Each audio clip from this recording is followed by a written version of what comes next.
সরকার এখন বেশি বেশি পলিটিসাইজ হয়ে গেছে।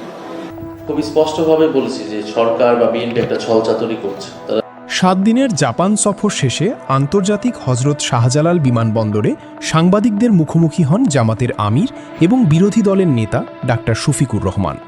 এবং সরকারকে তার দায়িত্ব পালনের জন্য আমরা চাপ দেব, এটা আমাদের দায়িত্ব। সাংবাদিকদের প্রশ্নে তিনি বলেন, গাজীপুরে একই পরিবারের 5 জন হত্যা ঘটনা কেন্দ্র করে তিনি অভিযোগ জানান আইন শৃঙ্খলার দিকে মনোযোগ দিচ্ছেন না সরকার।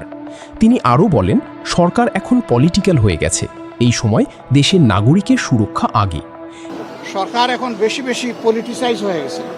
এখন পলিটিক্যাল জায়গাগুলো দখল করার কাজে ব্যস্ত থাকলে তো এই সময় হবে না। এই সময় দেশের মানুষের নিরাপত্তাকে আগে নিশ্চিত করতে হবে। এদিকে এনসিপির আহ্বায়ক নাহিদ ইসলাম বলেন, বিএনপি ক্ষমতায় এসে সংস্কারের বিষয়ে অবস্থান পরিবর্তন করছে, তাই এবার রাজপথে নামার ইঙ্গিত দিলেন এই এনসিপির নেতা।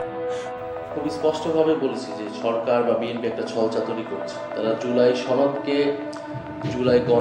জুলাই আদেশ বা গণভোটের সাথে একটা বাইনারিতে নিয়ে গেছে এবং তার উপরে স্থান দিচ্ছে। জুলাই সংস্কার এবং জুলাইকে বাস্তবায়ন করার লক্ষ্যে কেন আগাচ্ছেন না সরকার, প্রশ্ন থাকলো আপনার কাছে। News explain 24।